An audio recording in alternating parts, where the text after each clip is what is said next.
Brian De Palma is a director you either love or hate. On one hand, his films are technically brilliant, involving well-executed elaborate set pieces. And on the other, the low-brow B genres he's worked in have made him an easy target of critics, who accuse him of deriving too much from other directors' work, like Alfred Hitchcock. Whatever your feelings are of this auteur, you still can't deny his ability to thrill an audience.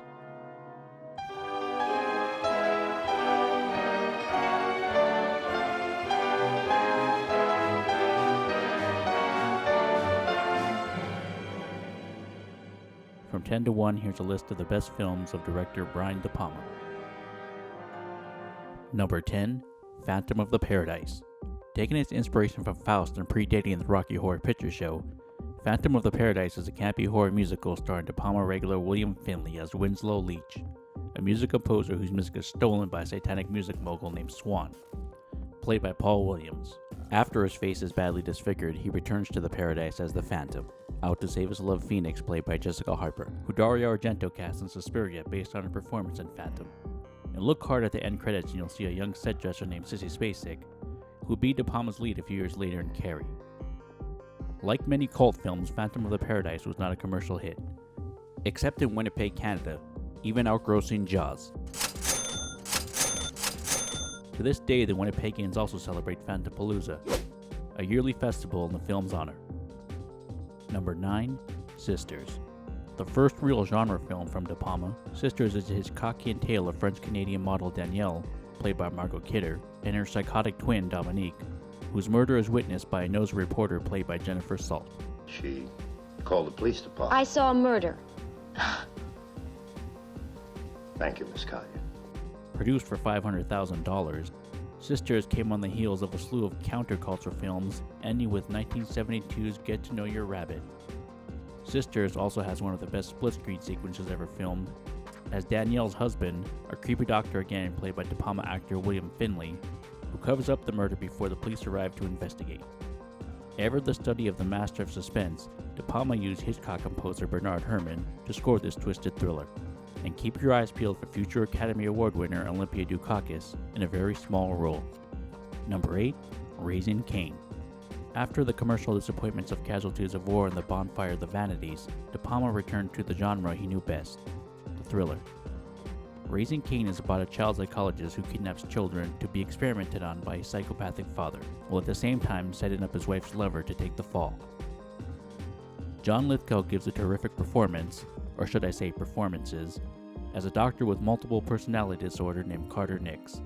Lithgow also plays Carter's evil twin Cain Nix, their father Nix Sr., and a few other Nix personalities. Like the mind of its protagonist, Raising Cain has a very schizophrenic structure, opening and closing on different events. Upon its release, De Palma was pushed to edit a safer version of the film so general audiences wouldn't get lost by its fractured narrative. But in 2012, a filmmaker from the Netherlands named Piet Gelderblom rearranged Raising Cain back to De Palma's original vision. You can now see this director's approved director's cut from Scream Factory. Number 7, Mission Impossible. Mission Impossible is probably De Palma's most mainstream movie, yet the director has his fingerprints all over this film. De Palma was able to pull off 3 incredible set pieces, including the opening setup sting, the Langley break-in scene, and the helicopter train chase in the film's final act. Mission Impossible is about a group of IMF agents who are in pursuit of the agency's non-official cover list, aka the knock list. The film follows agent Ethan Hunt, played by Tom Cruise, who's framed and must find the mold that set up him and his crew. Some critics have complained that the film's plot is hard to follow, which is probably due to the dueling drafts of screenwriters David Koepp and Robert Towne's different versions of the film. But despite all that, Mission Impossible is still a very entertaining movie and even has a great plot twist. Surprise, motherfucker! Mission Impossible was De Palma's biggest commercial hit, earning $457 million worldwide and kicking off a successful franchise that's still going. Number 6, The Untouchables. Some of De Palma's best work are his gangster films, and The Untouchables is no exception. Another huge commercial hit based on a TV series, The Untouchables opens on Agent Elliot Ness, who puts together a team of uncorrupted outsiders while pursuing a gangster named Al Capone. The Untouchables had a cast that seemed tailor-made for each actor. You had Kevin Costner as the Boy Scout agent, Robert De Niro as the larger-than-life gangster, Sean Connery as the mentor, Billy Drago as the assassin, Charles Martin Smith as the accountant, and Andy Garcia as the hot-headed rookie. The incredible cast, I'm sure, was partly due to the screenplay written by Glengarry Glen Ross playwright David Mamet. Of course, the film The Untouchables isn't based on fact, so I wouldn't watch it expecting a history lesson. It's more or less only a movie, but a great one. Number 5, Dressed to Kill. De Palma's Dressed to Kill has all the elements of Hitchcock's Psycho: a woman in peril, showers, voyeurism, and cross-dressing psychopaths. But Dressed to Kill took all those same ideas from Psycho and pushed the sex and violence even further. The film begins with the bored housewife played by Angie Dickinson, her psychiatrist played by Michael Caine, her geeky son played by Keith Gordon, and the call girl who witnesses the murder played by Nancy Allen. Some critics complain that the film borrows too much from Hitchcock because the film uses the same structure as Psycho. The main protagonist is killed off a third of the way through, followed by a new protagonist looking for answers, and ending with a complicated psychoanalysis of the film's ambiguous killer. This update of the slasher film definitely works, and the jumps are all in the right places. De Palma even references his own film Carrie in the film's shocking climax. Number 4, Carlitos Way. Reuniting after 10 years with star Al Pacino, De Palma returned to the gangster genre with arguably his most mature film, Carlitos Way. Carlitos Way tells the story of Puerto Rican gangster Carlito Brigante, a reformed convict looking to retire in paradise, but his future is uncertain from a past that's quickly closing in. Based on a novel by Judge Edwin Torres, the film Carlitos Way is mostly based on Torres' second novel, After Hours, but went with the novel's original title to not confuse audiences with the Martin Scorsese film. Carlitos Way was released in 1993, but is a film that's aged incredibly well and demands repeated viewings. Number 3, Carrie. Based on a novel by Stephen King, 1976's Carrie is not only a great horror film, it's a great film, period. Think about it.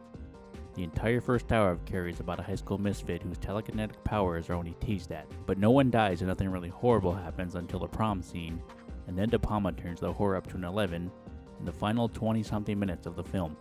There are enough bad Stephen King adaptations, but De Palma's Carrie stands out as one of the best. Even King himself was quoted many times regarding his love of the film. Of course, the film wasn't a religious adaptation of King's novel. I pray you find Jesus. So in 2013, the remake of Carrie attempted to stay more true to the source material, but ultimately couldn't match up with De Palma's classic. De Palma also pays tribute to Hitchcock in the film's score using the Psycho violins, and the high school Carrie attends is named after Psycho's Norman Bates. Number 2, Scarface. Like De Palma himself, you either love Scarface or you hate it, but its impact on culture is undeniable, and what truly has become a bad cliche, its impact on hip-hop culture. Scarface on repeat. Best movie. Scarface on repeat. Constant, y'all. De Palma's 1983 Scarface was a remake of Howard Hawks' 1932 Scarface, the story of the rise and fall of gangster Tony Camonte, played by Paul Muni.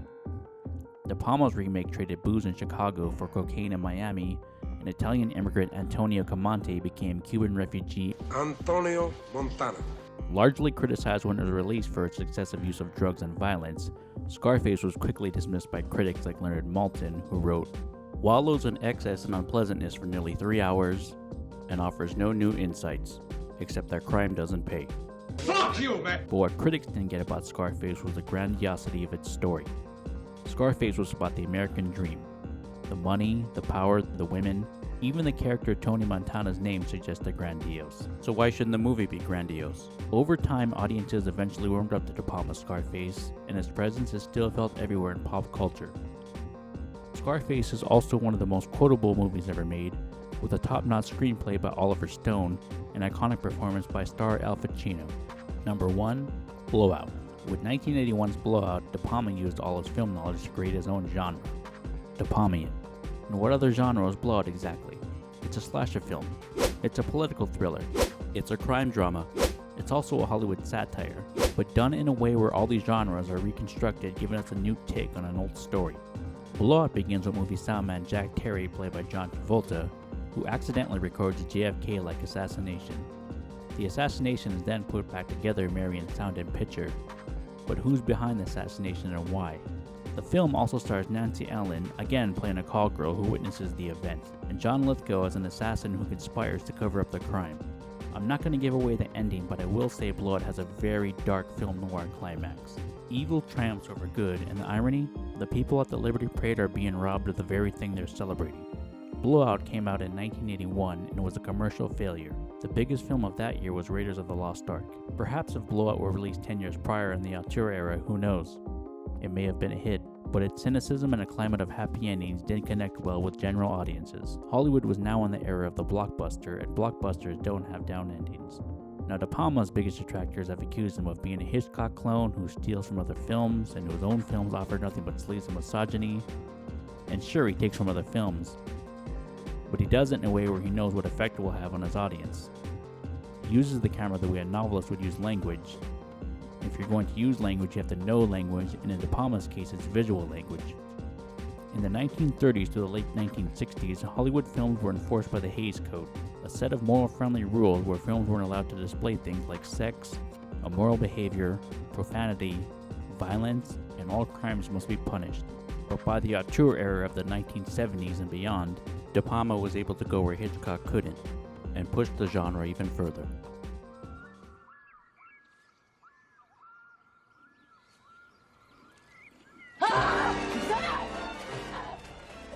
With Blowout, De Palma took the old staple of good over evil and turned it on its head. He showed us not how life should happen, but what would happen, and it's the reason why Blowout is his masterpiece. I'm Jeremy Hamley, and if you like this video, please like and subscribe. Thank you for watching.